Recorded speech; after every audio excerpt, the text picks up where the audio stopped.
It is an honor and a privilege for me to share this opportunity with Mr. Niels Harrit and Lieutenant Colonel Shelton Langford and DJ Green Arrow to announce the formation of Scientists for 9/11 Truth on behalf of the organizing committee. Scientists for 9/11 Truth joins the diverse groups of professionals who also have expressed mistrust in the official version of the events of September 11th. Among the established organizations, we find architects and engineers, firefighters, intelligence officers, lawyers, pilots, veterans, media professionals, medical professionals, political leaders, religious leaders, and scholars for 9/11 truth and justice.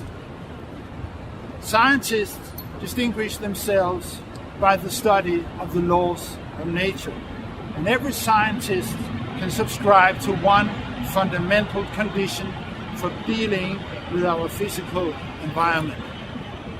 You cannot fool nature. Nature is always right. This fact has been the basis of 400 years of science. It is also the basis of the criticism of the official accounts of 9/11 coming from today's scientific community. Everybody knows the two airliners slammed into the Twin Towers, which subsequently collapsed.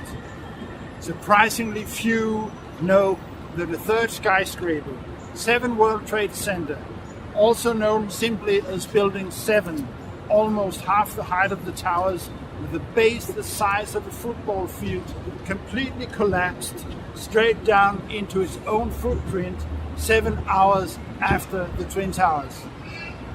There were 2 airliners, but there were 3 skyscrapers.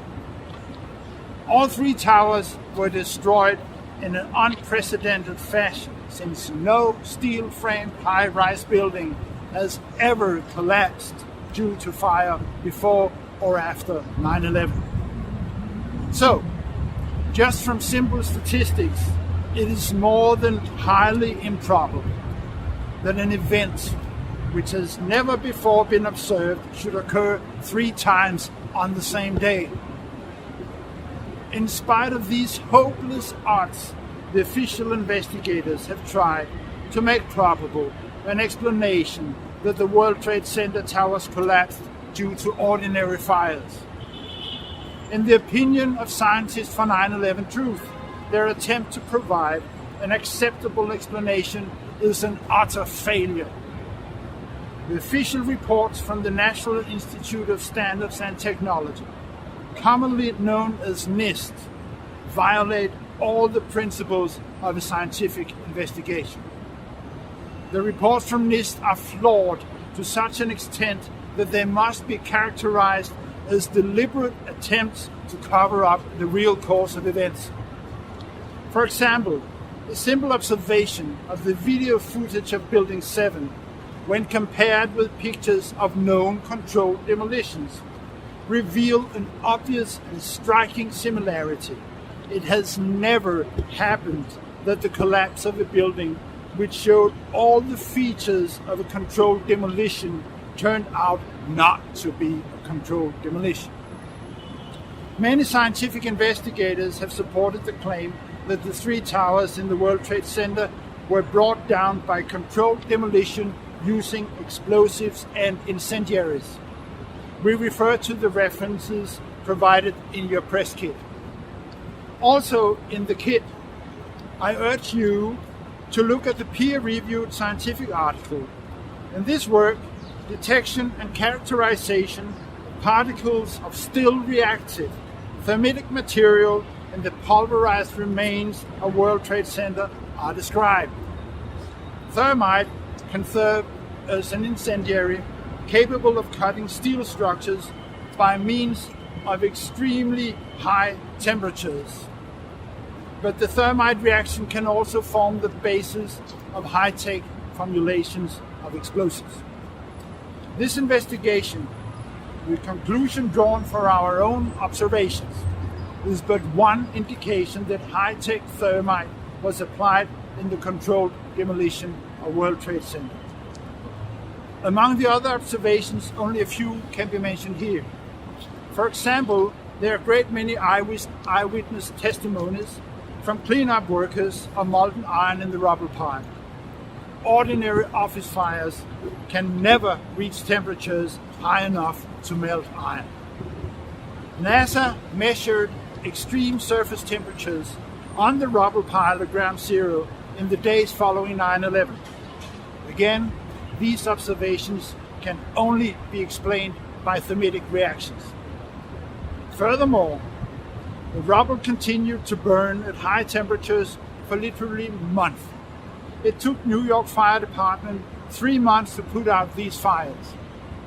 Only ongoing thermitic reactions can explain this resistance to water and fire-suppressant chemicals.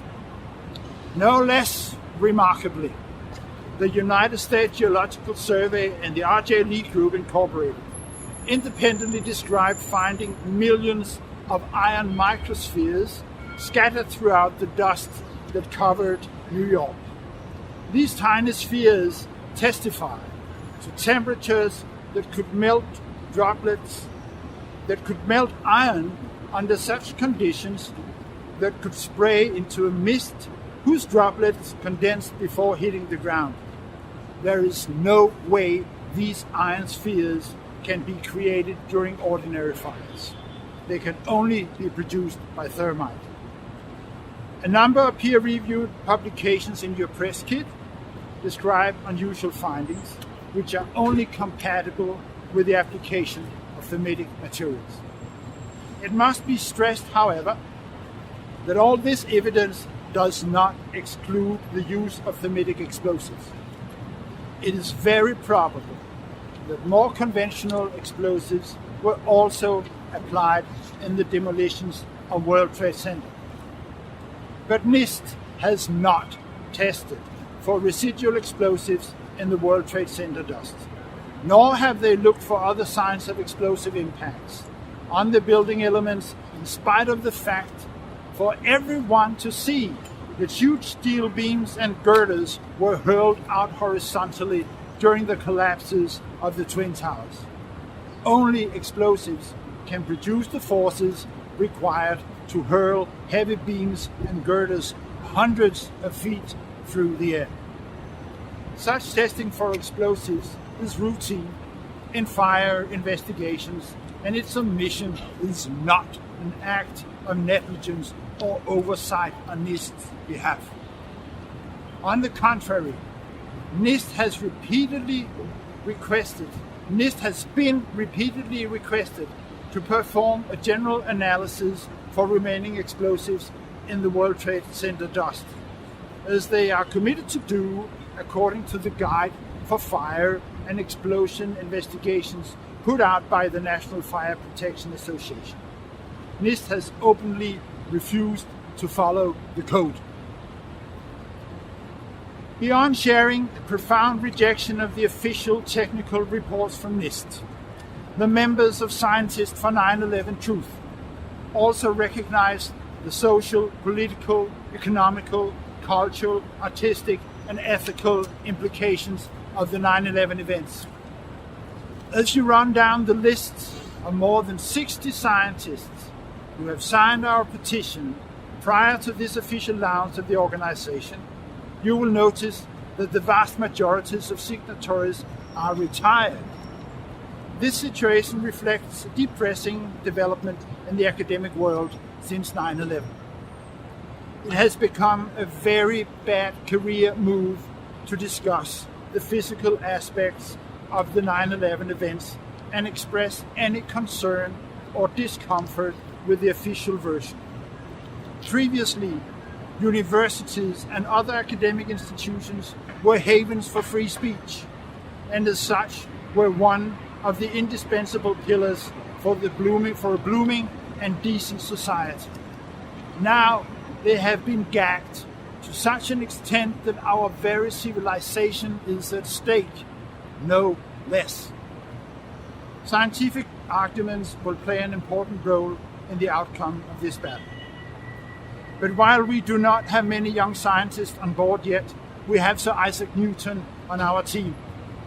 Never have there been any exceptions to Newton's laws in the world we live in. Newton is always right.